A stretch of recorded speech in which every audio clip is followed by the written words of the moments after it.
सुखे रमण बिहारी।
भागवत महापुराण की, श्री सुखदेव जी महाराज की, श्री परीक्षित जी महाराज की, सब संतन की, सब भक्तन की, सब विप्रन की, श्याम सुंदर श्री यमुने महारानी की, श्री वृंदावन धाम की जय। जय जय श्री राम, जय जय श्री राम, जय जय श्री वषण शाह दरबार की, श्री पारूशा साहिब की जय। समस्त गुरु परंपरा की नमः। पार्वती पतये हर हर महादेव। द्वारिकाधीश की परमंगल में परात्पर क्लेश्वर अकारण करुणा वरुणाय भक्तवांछा कल्पतरु तड़िद्वत विनिंदित पीतांबरधारी श्री बालकृष्ण लाल की वांगमयी प्रतिमूर्ति, शब्दमयी प्रतिमूर्ति हम आप सबके मध्य में विराजमान श्रीमद् भागवत महापुराण को बारंबार प्रणाम।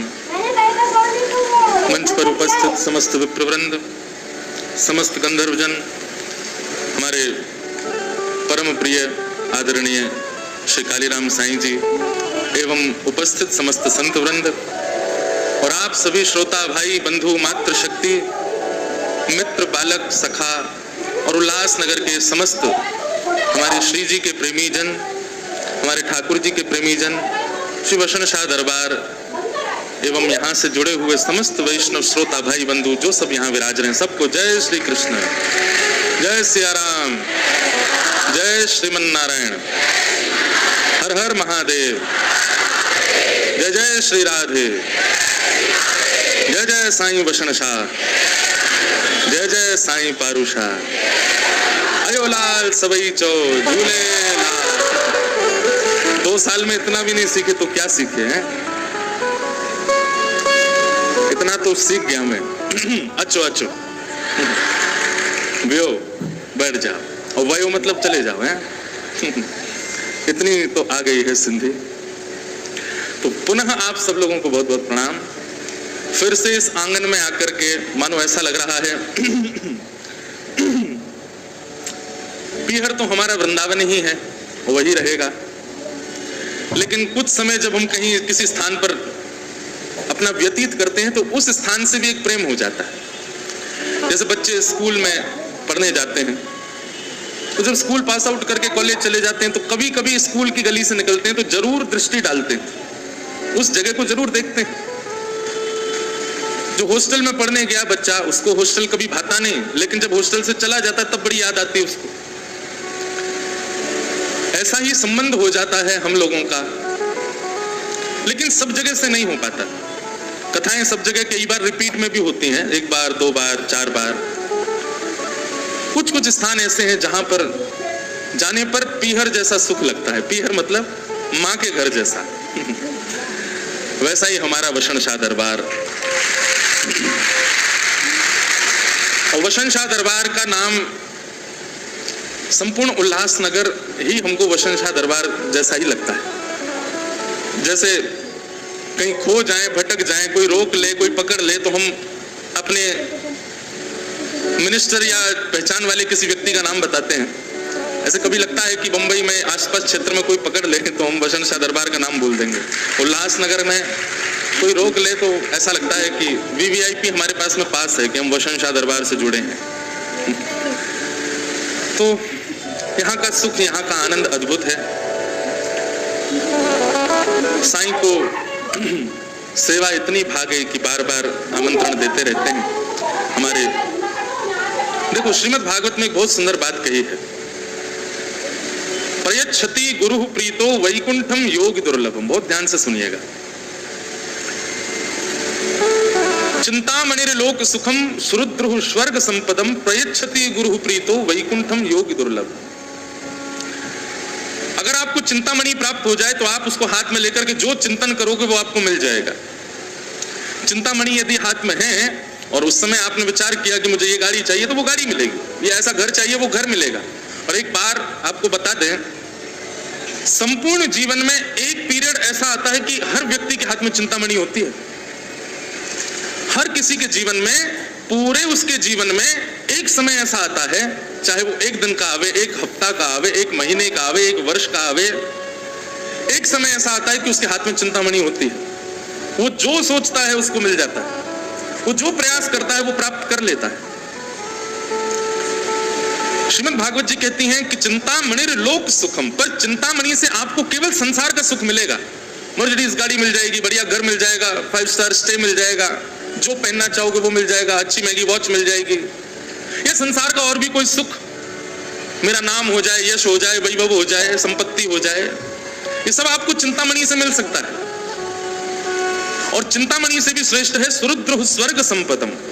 श्रीमद् भागवत जी कहती हैं कि कल्प वृक्ष है स्वर्ग में, वो कल्प वृक्ष यदि किसी को प्राप्त हो जाए तो उसके नीचे बैठ करके जो कल्पना करोगे वो मिल जाएगा। कल्पना मतलब उसमें जो चाहोगे, स्वर्ग की भी संपत्ति मांगोगे तो वो भी मिल जाएगी।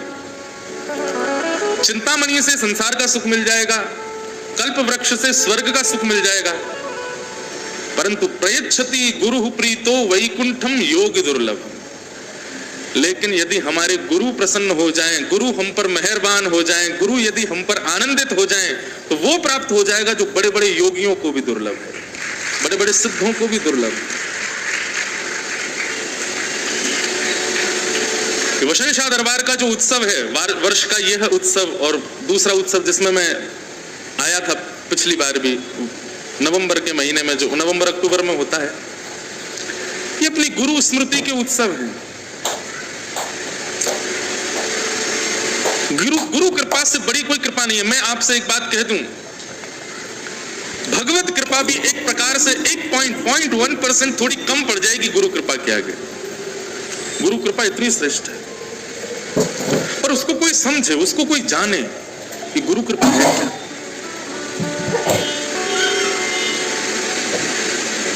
लोग वशण शाह दरबार आते हैं, ऐसे कई गुरु स्थानों से मैं जुड़ा हुआ हूं जहां पर लाखों लोगों की आस्थाएं हैं, हजारों लोगों का आना जाना नित्य का है। पर अधिकतर आने वाले लोग, बहुत ध्यान से सुनिएगा, अधिकतर आने वाले लोग अपने गुरु स्थान पर प्राप्ति की भावना से आते हैं। बहुत सावधानी से सुनिएगा, किस भावना से आते हैं? प्राप्ति की भावना से। कुछ चाह होती है उनकी। पर ये जो गुरु कृपा है, यदि गुरु कृपा कभी जीवन में चाहते हो कि आपके ऊपर गुरु अनुग्रह हो, प्रयच्छति गुरु प्रीतो, जो मैंने अभी भाव कहा, गुरु प्रसन्नता का भाव कभी आपके जीवन में अवस्थित हो, तो उसके लिए प्राप्ति की भावना से कभी गुरु स्थान नहीं जाना है। मुझे पुत्र की प्राप्ति हो, मुझे गाड़ी की प्राप्ति हो, मुझे संसार की किसी भौतिक वस्तु की प्राप्ति हो, गुरु कृपा से, इस भावना से कभी गुरु स्थान नहीं आना है। हमारी बात को लिख लीजिएगा, एक बहुत बड़े भाव से चूक रहे हैं यदि आप इस भावना से गुरु स्थान जा रहे हैं तो। गुरु के दरबार में, गुरु के स्थान पर, गुरु के दर पर कभी प्राप्ति की भावना से नहीं जाना है। गुरु के स्थान पर सदैव तृप्ति की भावना से जाना है। मुझे तृप्ति हो। प्राप्ति और तृप्ति दोनों में अंतर होता है। आपसे मैंने रसगुल्ला की कामना की, आपने मुझे एक रसगुल्ला दिया, रसगुल्ला प्राप्त तो हो गया लेकिन तृप्त नहीं हुआ, तो एक रसगुल्ला मिलकर के भी मुझे प्रसन्न नहीं कर पाएगा।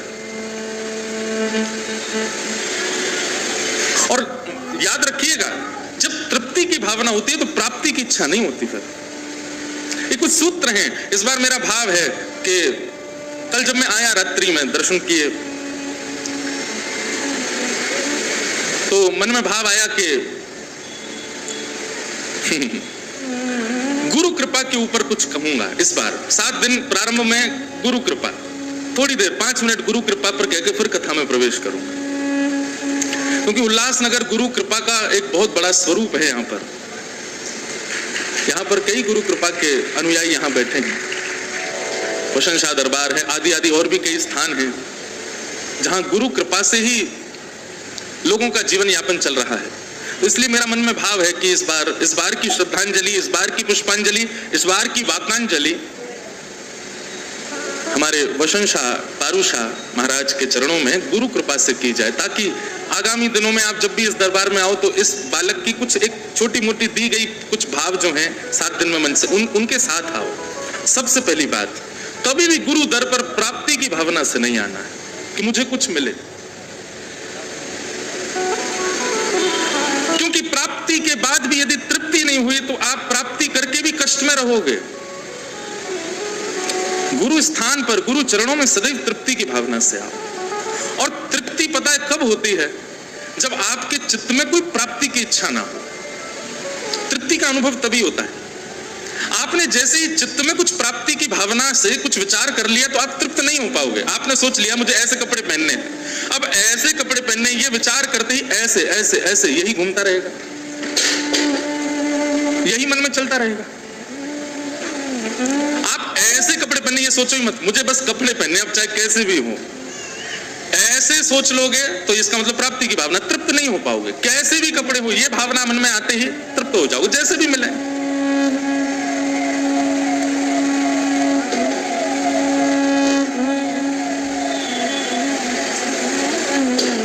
ये सायरन पता है क्यों बजा? वसंत शाह दरबार में वसंत शाह भगवान कह रहे हैं कि इमरजेंसी बात चल रही है, ध्यान से सुनो, बहुत इंपॉर्टेंट बात चल रही है। जैसे सायरन बज जाता है ना तो सबका ध्यान चला जाता है, ओहो कुछ इमरजेंसी है, सावधान हो जाओ। तो ये मैं यहाँ से तो नहीं बजा सकता, इसलिए हमारे साहिब ने बजवा दिया, चाहे कारण कोई भी हो। वो गाड़ी घूम के कहीं और से भी जा सकती थी, यहीं से क्यों गई, अभी क्यों गई? हर चीज में कुछ ना कुछ भाव होते हैं, सोच के रखा करो। प्राप्ति की भावना से नहीं। महाराज दशरथ अपने गुरुदेव के पास गए और गुरु से जाकर के प्रार्थना करते हैं कि मुझे संतान नहीं है, लेकिन वहां जाकर के उन्होंने केवल अपने कष्ट की बात कही है ऐसा नहीं है, वे अपने सुख और दुख दोनों की शिकायत करते हैं गुरुदेव से जाकर के। हमेशा दुख की ही शिकायत क्यों होती है गुरु के चरणों में? सुख की भी शिकायत किया करो। गुरुदेव से कभी ऐसा कहता हुआ तो किसी को नहीं देखा गया, मुझे बहुत मिल गया है, उसका मुझे अभिमान बहुत हो गया है, कुछ करो। सुख की कोई शिकायत नहीं करता।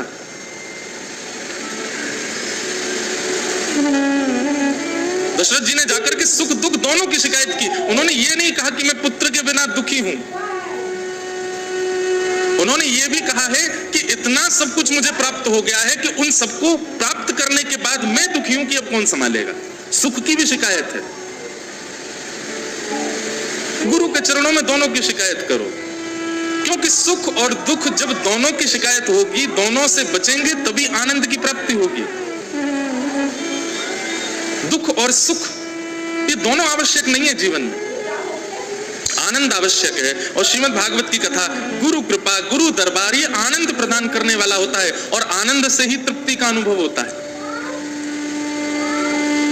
तृप्ति का मतलब संतोष, तृप्ति का मतलब पूर्णता, और हमारी ब्रज भाषा में कहें तो ठौर, तृप्त। तो भैया ये गुरु स्थान जितने भी हैं ना हमारे भारत में, ये सब प्राप्ति के लिए नहीं है। जितने भी मंदिर है ना हमारे भारत में, ये प्राप्ति के लिए नहीं है। जितने भी धाम हैं, जितने भी तीर्थ हैं, ये प्राप्ति के लिए नहीं है, ये तृप्ति के लिए है। और तृप्ति केवल तब होगी जब आप बिना किसी कामना के जाओ, सेवा भाव से जाओ। सुख दुख गुरु चरण में मेरी प्रीत हो। अभी क्या होता है, केवल हमारी जीत हो इस भावना से हम गुरु चरणों में जाते हैं, ऐसा नहीं। चाहे हार हो चाहे जीत हो, गुरु चरण में मेरी प्रीत हो। मैं अपने गुरुदेव का स्मरण करके इस भाव को गाता हूं। बहुत कम गाता हूं कथा में, लेकिन मुझे ये बहुत प्रिय है। मेरे हिसाब से शायद 3-4 वर्षों की अपने कथा क्रम में पहली बार ये भाव मैंने अभी नासिक में गाया था, और उसके बाद अभी वसंत शाह दरबार। बहुत प्रिय भाव लगता है अपने गुरु के सामने। कभी आप लोग दरबार में भी बैठो, हमारे साईं भी कभी गाए हैं, अपने गुरु से कहें, दुनिया ये जाने क्या भला, दुनिया ये जाने क्या भला, तेरे रूप मुझे क्या मिला, तेरे रूप में मुझे क्या मिला, गुरुवर मेरे मन मीत हो, गुरुवर मेरे मन मीत हो, गुरु चरण में मेरी प्रीत हो, गुरु चरण में मेरी प्रीत हो, चाहे हार हो चाहे जीत हो, गुरु चरण में मेरी प्रीत हो, चाहे हार हो चाहे जीत हो। गुरु कृपा सबसे बड़ी कृपा है इस संसार में, गुरु कृपा। बस इसको समझने की बात है। और समझा कैसे जाएगा? जिस प्रकार गुरु भगवान के तत्व को समझाते हैं, ऐसी भगवत तत्व जो है ना, वही गुरु तत्व को समझाता है। यदि कोई समझ गया हो गुरु तत्व को, तो यही समझ लेना ठाकुर जी ने उसको समझाया है। ठाकुर जी अनुग्रह करते हैं तब गुरु तत्व समझ आता है। ऐसे गुरु परंपरा के अद्भुत स्थान इस वसन शाह दरबार को हम प्रणाम करते हैं, वंदन करते हैं। परम सुख मिलता है, परम शांति मिलती है। संसार में अलग अलग भांति के, अलग प्रकार के, अलग अलग विचारधारा के लोग हैं, पर एक चीज तो हुई है साईं 2 वर्षों में कि जिस प्रकार ब्रज आप बुलाते हैं, उल्लासनगर में ब्रज को बुलाते हैं ना हमारे रूप में, हम ब्रजवासी हैं तो इस नाते ब्रज ही आता है। तो हम भी कसर नहीं छोड़ रहे हैं, 2 वर्षों से आपको भी ब्रज ही बुला रहे हैं। ब्रज यहाँ आ रहा है कथा के रूप में, हमारे साथ इतने सारे ब्रजवासी आए तो ब्रज यहाँ आ रहा है। इसका प्रभाव भी होता है कि आप सब भी तो ब्रज आते हो। चाहे तो कहीं और भी जा सकते थे, पर नहीं, आपका भी मन वहीं अटका है, वहीं लगा है, और यही अच्छा है। हम तो कहेंगे आप दुनिया में और कहीं भी धाम की यात्रा आप अलग से एक जगह कर लो, ब्रज की तो एक करो ही करो साल में एक बार। ब्रज तो जाना ही जाना है। भगवान श्रीमद् भगवत गीता में कहते हैं, सर्वधर्मान परित्यज्य माम एकम शरणम ब्रज। ब्रज का शब्द वहां पर मेरी शरण में आओ, ऐसा कही है ठाकुर जी ने। ठाकुर जी की शरण क्या है? वृंदावन ही ठाकुर जी की शरण, वहीं चले जाओ। सर्वधर्मान परित्यज्य माम एकम शरणम ब्रज। ठाकुर जी की शरण ग्रहण कर, जिस दिन आप वृंदावन पहुंच गए और लौट करके आए तो मन वृंदावन में ही रह गया, समझो ठाकुर जी ने आपकी शरणागति स्वीकार कर ली। तन तो चला गया पर मन वहीं रह गया। तन चला जाए पर मन ना जा पाए। अच्छा, मैंने क्रम देखा अभी आपका अगस्त में जाने का जो है, अच्छा उसमें एक सुधार करना है। अगली बार से महाराज तब आओ जब हम हों। पिछली बार भी साईं सब लोगों को लेकर तब आए जब मैं नहीं था, इस बार भी आ रहे हैं तब भी मैं नहीं हूं। अगली बार आओ तो मैं थोड़ी सेवा का सौभाग्य दो, तो हम रहें तब आओ। और दूसरा एक बदलाव और कीजिएगा, आप ब्रज के साथ जहां कहीं भी जाते वहां पहले जाएं, ब्रज बाद में जाएं। ब्रज से फिर उल्लासनगर आए, क्योंकि ब्रज के बाद कहीं और जाना फिर शेष नहीं रहता है। ब्रज के बाद तो कहीं जा ही नहीं सकता कोई। हमारे वृंदावन की एक घटना है। वृंदावन में एक संत हुए श्री हरिराम व्यास जी, बहुत वृंदावन यश को उन्होंने खूब गाया। जो हम लोग वृंदावन पद गाते हैं ना, वृंदावन प्यारो वृंदावन, उसमें एक पंक्ति गाते हैं, जुगल किशोर को लाड़ लड़ायो नवल कुंज ही माए, कुंज निकुंज नीरज धारे व्यास युगल यश गाए। ये वही हरिराम व्यास जी, इनके ठाकुर जी जुगल किशोर थे। तो हरिराम व्यास जी का एक नियम था, सुबह उठते स्नान ध्यान करके अपने ठाकुर जी की सेवा करते, और सेवा करने के बाद बालकों से कहते भोग लगाना आदि आदि सब करना। खुद क्या करते? वृंदावन में घूमते और बस ये ढूंढते कि कोई वृंदावन से जा तो नहीं रहा है। क्यों? जैसे ही उनको कोई दिख जाता कि वृंदावन से जा रहा है तो उनकी बस यही योजना रहती है, इसको कैसे भी रोको, चाहे एक रात रोको लेकिन इसको रोको। वृंदावन से किसी को जाने नहीं देते थे, यही उनका नियम था। क्या अद्भुत नियम है। तो श्री हरिराम व्यास जी, आप सबको आवाज आ रही है ना मेरी? ठीक से आ रही है? गूंज तो नहीं रही है? ये मैं संकेत दे रहा हूं इनको कि मुझे नहीं आ रही है, ऐसे समझ जाओ। मैं क्या बता रहा, हाँ, हरिराम व्यास जी, उनका एक ही नियम था, वो ढूंढ ढूंढ के बस यही ढूंढते थे, सबसे कोई मिल जाए आगे उससे पूछते, अच्छा ये कहाँ से आए? अयोध्या से आए हैं। बोले अच्छा, कब तक हो वृंदावन में? बोले 3 दिन। कब जाने का विचार है? तो सोमवार को जाएंगे। तो लिख लेते थे सोमवार को फलाना व्यक्ति जाएगा। कहाँ रह रहे हो? बोले वहां रह रहे हैं। तो सोमवार को पहुंचे ही जाते वहां पे, और कुछ ना कुछ ऐसा करते, चाहे झूठ बोल करके रोकना पड़े उसको रोकते, ये जाए ना। और 1 दिन 2 दिन 4 दिन जितना उसको रोक सकते थे। आदमी जब पूर्ण तरह ऐसा हो जाता था कि बस अब प्राण ही निकल जाएंगे, तो उससे यही कहते थे, बोले इससे बढ़िया क्या होगा, वृंदावन में प्राण त्याग दे। कहाँ जाएगा बाहर, तुम यहीं रह जा वृंदावन में। हमारे वृंदावन शतक में कहते हैं, प्रातः तिष्ठ टले टले विटपिनाम ग्रामेषु भिक्षामटः स्वच्छंदम पिबयामुनम जलमलम चीराणि कंठाम कुरु सम्मानम कलयाति घोरगरलम नीचपुमानम क्षुधा श्री राधा मुरली रवो ब्रज सखे वृंदावनम मात्यज। वृंदावन शतक कहता है, चाहे कुछ हो जाए वृंदावन को मत छोड़ो कभी।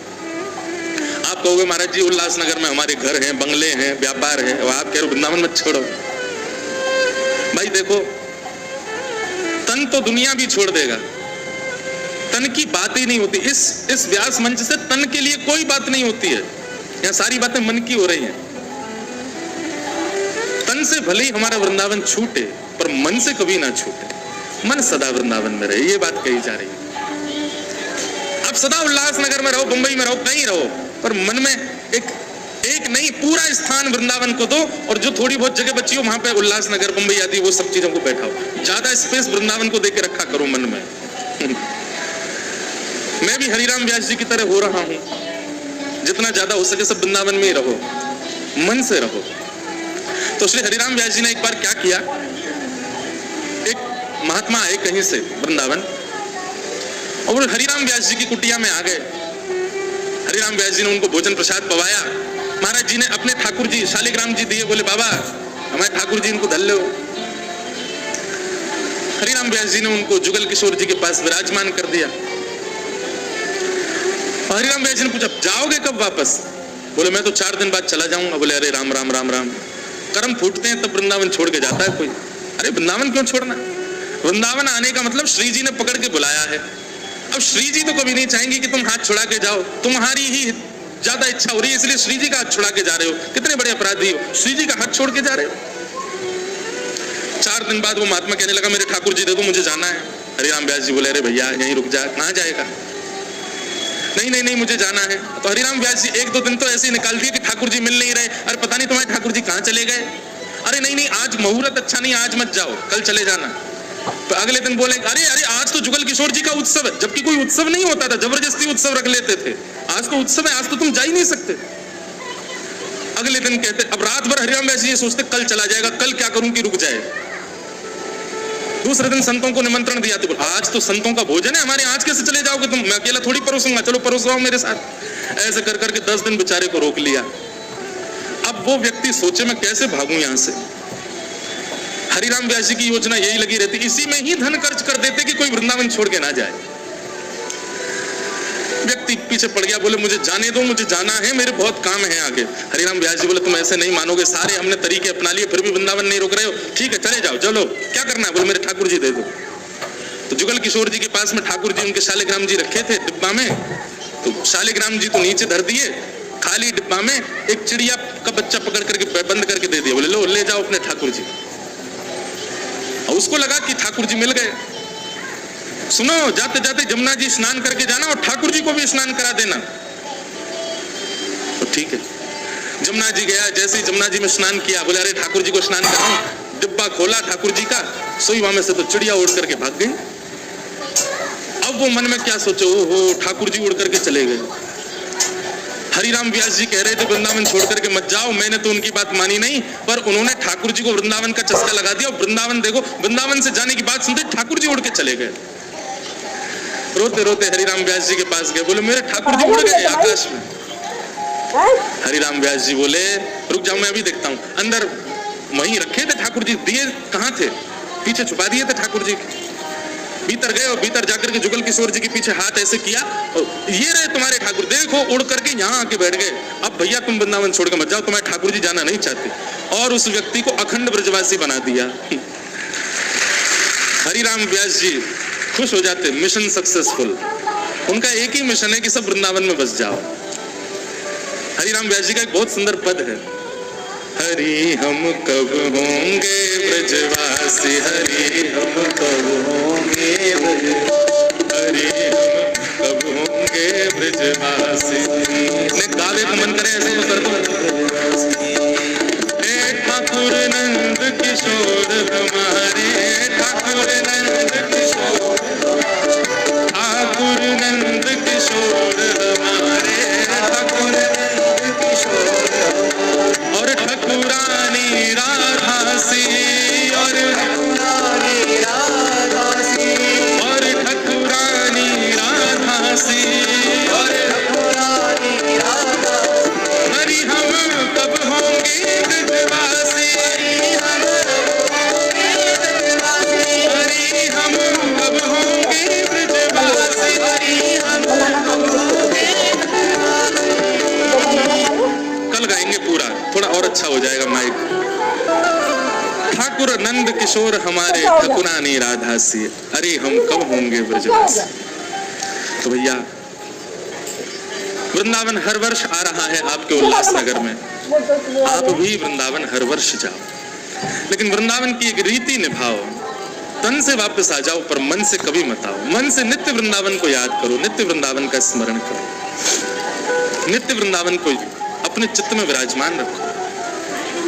अभी मेरी भोपाल में कथा पूरी हुई परसों, तो वहां एक माता जी ने मुझको निमंत्रण दिया, बोले महाराज जी मेरे घर आओ। मैंने कहा मैया मैं अब कहीं नहीं जाता, किसी के घर नहीं जा पाता, व्यस्त इतनी पूरे दिन व्यस्तता हो जाती, लोग बाग वहीं इतने आ जाते जहां रुकते हैं, कहाँ जाएं। तो उन्होंने मुझको एक बात कही, वो मुझे बड़ी भाई, बोले आप मेरे घर आओगे ना तो आपको ऐसा लगेगा आप वृंदावन आ गए हो। मैंने कहा अच्छा। बोले हाँ मैं चैलेंज दे के बोल रही हूँ, यदि आपको नहीं लगे ऐसा कि आप वृंदावन आए हो तो मुझसे कहना। अब कितनी देखो भक्ति में भी थोड़ी बहुत चतुराई होनी चाहिए, थोड़ी बहुत चतुरता होनी। अब वो मैया कह रही एक बार आके देखो तो सही आपको, अगर आप नहीं भूल जाओ कि आप वृंदावन में हो तो कहना। मैंने कहा मैया तुम्हारी चतुराई कितनी बढ़िया है, तुम इसी रूप में ही मुझको घर बुला रही हो कि घर आके देख तो जाओ कि वृंदावन जैसा है कि नहीं, वृंदावन जैसा अनुभव हो रहा है कि नहीं। जा तो नहीं पाया मैया के यहाँ, लेकिन वचन दे के आया अगली बार आऊंगा तो जाऊंगा। और वो बार बार यही कहते नहीं वृंदावन जैसा लगेगा, ऐसा लगेगा वृंदावन आ गए हो, ऐसा लगेगा। मैंने ऐसा, इसका मतलब क्या है, वृंदावन बंधु अचल स्थान नहीं है। वृंदावन सब जगह भ्रमण करता रहता है, बस कुछ कुछ स्थानों की आवश्यकता है, कुछ भावों की आवश्यकता है, वो भाव प्रकट कर दो, वृंदावन अपने आप आपके पास आ जाएगा। सबसे पहला वृंदावन के लिए चाहिए प्रेम प्रकट करो चित्त में। आप अपने चित्त में प्रेम की नदी बहाने लग जाओ, वृंदावन अपने आप खिंचेगा। प्रेम। दूसरी बात, वृंदावन यदि आप चाहते हैं कि आपके चित्त में आवे, तो वृंदावन को अपने चित्त में बुलाने के लिए वैष्णव सेवा प्रारंभ कर दो। ठाकुर जी की सेवा इतनी बड़ी नहीं है, ठाकुर जी की सेवा इतनी बड़ी बात भी नहीं है। बड़ी बात है किसी वैष्णव की सेवा, बड़ी बात है किसी संत की सेवा, बड़ी बात है किसी भक्त की सेवा, बड़ी बात है गुरु सेवा। ठाकुर जी को तो कैसे भी रोटी खवा दो, कैसे चावल खवाए दो, कैसे सब्जी खवाए दो, बच्चे चुपचाप खा लेंगे। संत के सामने तो संत तो बोल देगा, टोक देगा आपको, ये उचित नहीं बना है, ये ठीक नहीं बना है, ये ऐसे नहीं बनाना है, ये ऐसे नहीं करना है। उसकी सेवा कठिन होती। तो वृंदावन चित्त में आए उसके लिए सबसे पहले प्रेम चित्त में प्रकट करो। वृंदावन चित्त में आए उसके लिए दूसरा भाव वैष्णव सेवा प्रारंभ करो। वृंदावन चित्त में आए उसके लिए तीसरा भाव श्री किशोरी जी का स्मरण प्रारंभ करो, लाडली जी का स्मरण करो, हमारी श्री राधा रानी का स्मरण करो। वृंदावन चित्त में आएगा तो वृंदावन से कथा का प्रारंभ हो रहा है, इसका मतलब अब 7 दिन तक वृंदावन चढ़ा ही रहेगा। वृंदावन की कोई ना कोई भाव आते रहेंगे। तो अब की बार वृंदावन जाओ, तन से आ जाना, पर मन को वृंदावन बना करके आना, मन में सदा वृंदावन रहे। आइए आज प्रपत्ति है कथा का, कथा प्रारंभ करें, महात्मा में हम लोग प्रवेश करें, थोड़ी बहुत देर चर्चा करेंगे, फिर उसके बाद कल ठीक 6 बजे 5:30 बजे, हाँ 5:30 बजे से कथा प्रारंभ कर देंगे, ताकि आप सबको भी सुख लगे, आनंद से कथा का भाव रहे। पर 5:30 बजे मैंने क्यों बोल दिया? मैं तो 5 बजे ही बोलूँ, नहीं तो आप आओगे 6 बजे। आप तो 5 बजे ही आना, मैं आऊँगा 5:30 बजे। तो आप सब लोग आके विराजमान होना। विश्राम का कोई समय नहीं है, जब मन होगा, जब अपने आनंद आ जाएगा। और ये तो मौज का दरबार है, यहाँ तो मौज होती है। अगर मौज आ गई किसी दिन तो बढ़िया चलेगी लंबी कथा। और किसी दिन यदि आप लोग थके हारे आए तो मैं भी थक जाऊंगा जल्दी। तो बड़े भाव से हम आप सब लोग आइए, आज प्रथम दिन के सत्र में प्रवेश करते हैं। बोलो वृंदावन बिहारी लाल।